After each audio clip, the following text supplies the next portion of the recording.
Welcome everybody, Radio 23 here. We're going to got another addition to the playbook. We're going to be doing Minnow from 1 o'clock today.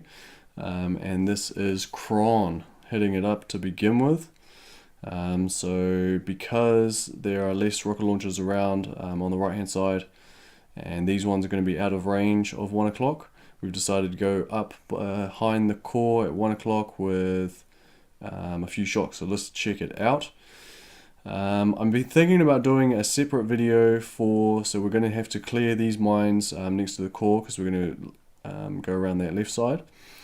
I have been thinking about doing a video for different minnow landings because there seems to be a lot of different ones regardless of which core rush you're going to be doing. So let me know in the comment section down below if you think that's a good idea. And what we're seeing a little bit of now, because of all these rocket launchers on the left hand side, we are going to be doing a flare landing and grouping up just below these fuel cells.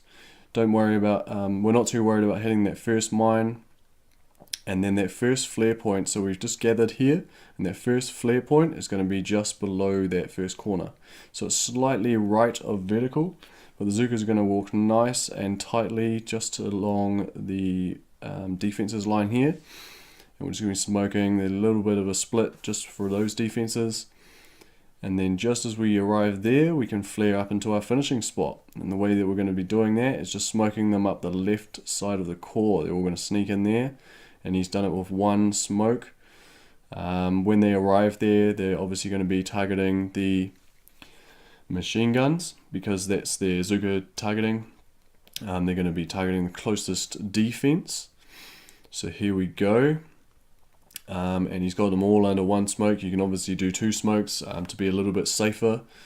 And then we're already in position, so we're just going to do some shocks and take it down. So obviously there's normally a whole bunch of rocket launchers at the right side. We know that machine guns have the shortest amount of delay. They're going to fire straight away, so we want to fire those shocks first, and then we want to throw our rocket launcher shock next because it's got further to fire, and then the mortar shock is what I would choose here. So shock, shock, shock, and then the mortar shock as well. And then we're just going to be hammering the core. Maybe use some critters to distract the mortar and the rocket launchers, and then we'll re-shock the machine guns if we can. But because we had quite a long walk, we're starting to run out of GBE. So nice one from Cron.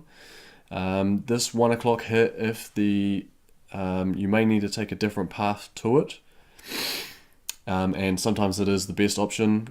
Other paths that I've seen is doing some sort of flare landing or flag landing with critters, and then flaring up to either side of these, probably the right side of these power cells, and then flaring across into 1 o'clock.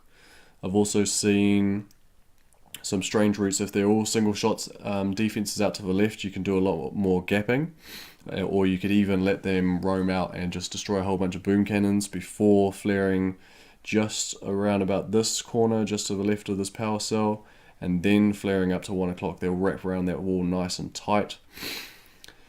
So let's check it out. We're going to be doing the same landing with flag and flare, and then flaring up. They're all going to work really nicely, and we're just going to be able to space our smokes nicely. And then Lou is going to go with a nice classy little 2 smoke. And then we're going to get those shocks out in the correct order again and smash the core. So nice one, guys. That's how to take out Minnow from 1 o'clock. There are a few different walking paths, and that's one of them. You can also use that same path for the building damage statue and the building health statue core hits. You just obviously have to turn at a different point. So if you can do that, you'd flare from this lower position. You would flare in line with these power cells and then flare up. So that's going to do it for this video. Let me know if you have any alternative tactics when it comes to Minotaur, and keep it tuned for Boom Beach future videos. Give us a thumbs up if you like the video, thumbs down if you didn't, and subscribe for more Boom Beach.